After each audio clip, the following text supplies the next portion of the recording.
متاكد بنسبه مليون في الميه ان مفيش ولا اهلاوي راضي ومبسوط. مبسوطين بالنتيجه وبالثلاث نقط، انما الاداء والسيناريو اللي احنا ماشيين فيه محدش راضي عنه نهائي. فما تتصورش في الحلقه دي ان احنا هنقعد نشكر ونمدح في حد، احنا بس هنحاول دلوقتي نفكر مع بعض ونعرف ليه بيحصل ده.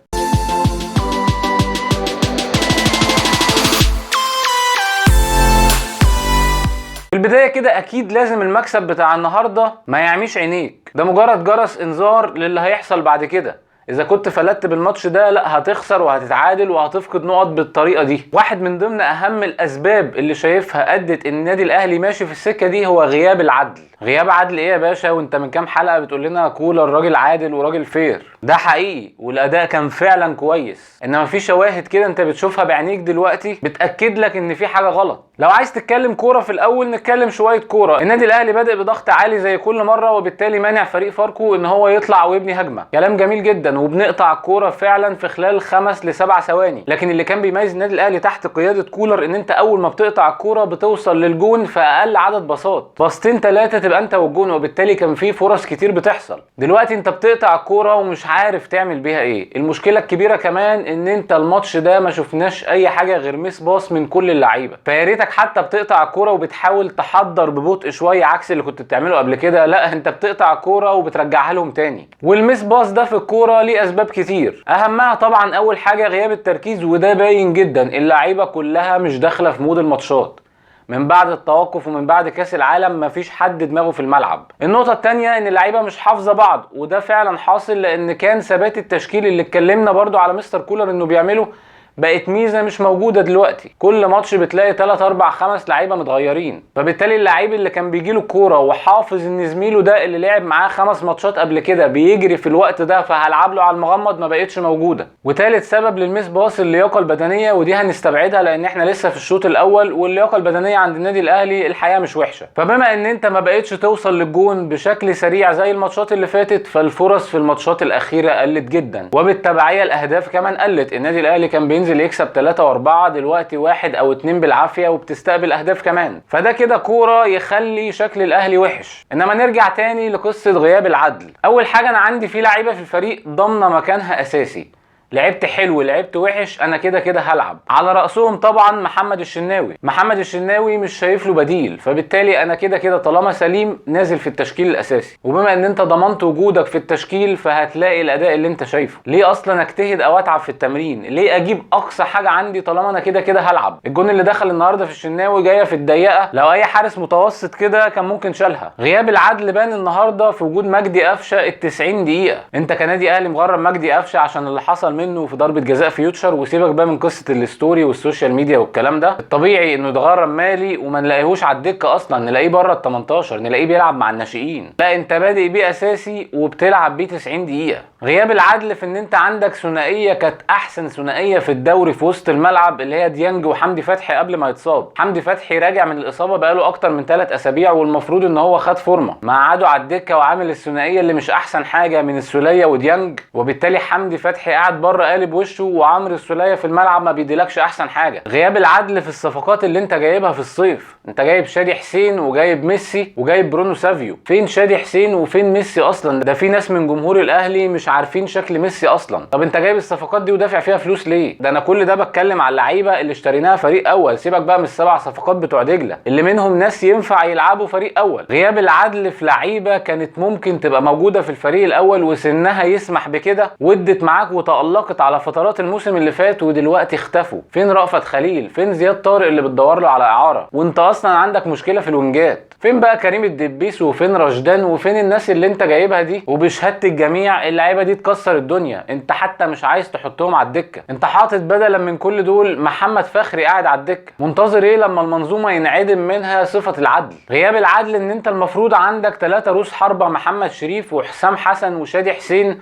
واحد بره القايمه واثنين قاعدين على الدكه وبتلاعب برونو سافيو مهاجم. صحيح برونو سافيو ممكن يبقى مهاجم تاني، انما لا اداؤه يسمح له ان هو يكون مهاجم وحيد. مش عشان جربتها في بيرسي تاو ونفعت فيلا نجرب في برونو سافيو. فاللعيبه اللي بره قاعده قلبلك وشها. صحيح هتقولي ان اللعيبه دي مش في مستواها، وده كلام صحيح، بس عدم وجود مهاجم خلى النادي الاهلي اصلا مش عارف يبني هجمات الشوط الاول. الاوفرات اللي طلعنا بيها بتتلعب مفيش حد يقابلها. يعني عندك مهاجمين حاول ترجع مستواهم تاني، خصوصا ان انت شفت من لعيبه منهم شغل عالي قبل كده. الاولى ترجع لعيبتك ديت تاني للفورمه. انت كمان فقدت ميزه برونو سافيو اللي كان بيديها لك لما كان بيبدا يميل على الجبهات يمين وشمال اول الدوري. وبوجود مجدي قفشه كمان من بدايه اللقاء اللي انا شايفه واحد من اسوأ اللعيبه في منظومه الضغط. مجدي قفشه بيحلق على الكوره، وبالتالي انت فقدت ميزه برونو سافيو، عملت خلل في منظومه الضغط وما خدتش من برونو سافيو كمهاجم. المهم عشان ربنا بيحبنا وبيحب الجماهير الغلابه اللي قاعده عماله تتفرج ونفسها تتبسط، في الدقيقه 30 علي معلول الخبره اللي مش هيجي زيه تاني دلوقتي على الاقل يعمل كوره يضرب بيها كل خطوط الملعب. وطالما اتكلمنا على الجون ده لازم برضو ندي احمد عبد القادر حقه. احمد عبد القادر ياما انتقدناه هنا.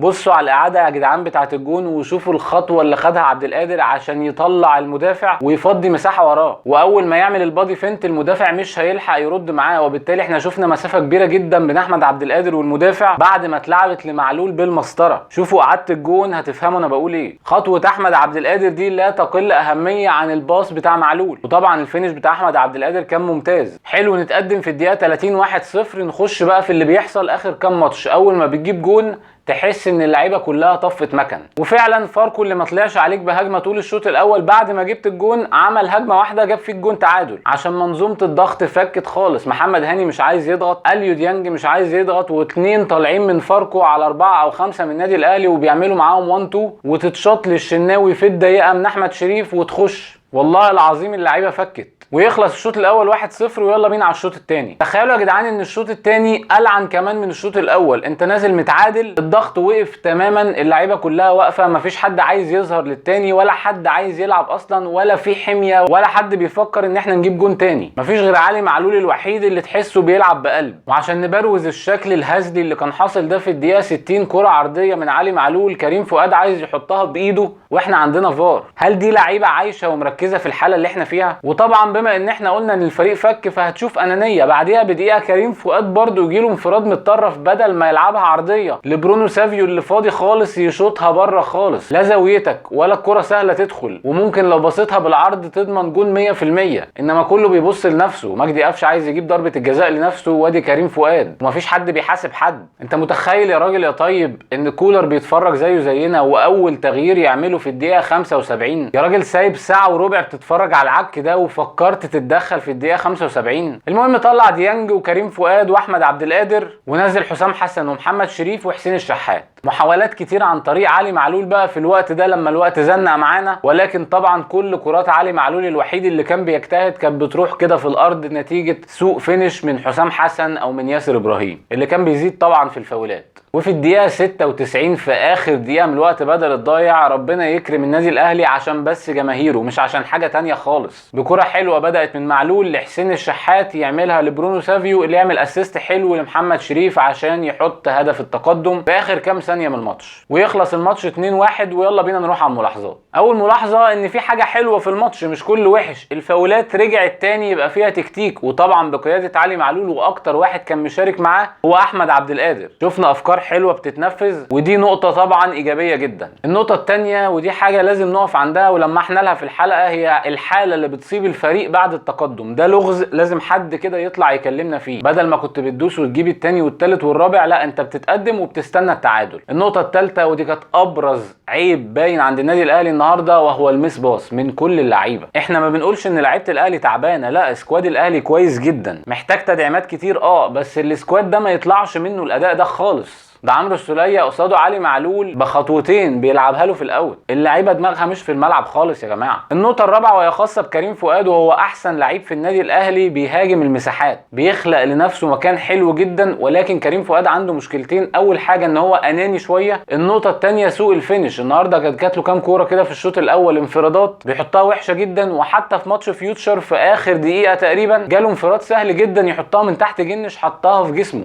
فلازم كريم فؤاد يشتغل على الفينش شويتين 3. النقطه الخامسه، بما ان احنا هنتكلم على الصفقات، ففي لغز برضو في النادي الاهلي. انت ليه اي لعيب بتجيبه في النادي الاهلي بيطفي؟ شادي حسين انت جايبه نجم ونجم كبير قوي في سيراميكا، فين شادي حسين؟ مش لاقيه. حسام حسن انت جايبه هداف الدوري، فين حسام حسن؟ محمد شريف اللي كان المخيف، فين محمد شريف؟ ده بيعمل بليسنج النهارده، الكرة حطها عند الجمهور. حسين الشحات اللي كان اغلى صفقة مصرية في تاريخ مصر، فين حسين الشحات؟ مجدي قفشه نفسه بتاع القاضية اللي كان ممكن يبني على التاريخ اللي عمله، فين محمد مجدي قفشه دلوقتي؟ ليه كل اللعيبه كده بتطفي؟ واللغز ده هيخوفك ان انت حتى لو جبت صفقات اسامي وصفقات سوبر، ايه اللي يضمن لك ان انت مع مرور الوقت الصفقات دي ما ترجعش تطفي كده؟ ما لازم نفكر الاول هو ايه المشكله اللي بتحصل عشان نحلها. الناحيه الثانيه مصطفى شلبي مثلا انت جايبه من انبي، لعيب كويس، جه دخل على طول لعيب كويس برده ومكسبهم قصاد بيراميدز. في صفقات في شنك طبعا زي سامسون ده، وهيفضل في شنك زي ما هو، بس الصفقه من الاول غلط. انما انا بتكلم على لعيبه انت جايبها وعارف ان هي لعيبه كويسه جدا وتخش النادي الاهلي تطفي وتختفي. واخر نقطه، طبعا الناس كلها مستنيه الميركاتو الشتوي. انت عايز صفقات وصفقات كتير وصفقات تقيله، والاهم ان انت تحافظ على الصفقات دي وتخلي الصفقات دي تشغل اللعيبه اللي عندك وتفوقها كده وترجع روح التنافس بينهم. عندنا كاس عالم للانديه، لو دخلنا بالمنظر ده النتيجه هتبقى وحشه قوي وهيبقى منظرنا بايخ جدا. عموما الف مبروك لجماهير النادي الاهلي على الفوز النهارده وال3 نقط، عشان ما حدش بس ينام زعلان. وده كان كل حاجه النهارده، نشوفكم ان شاء الله في حلقه جديده. السلام عليكم.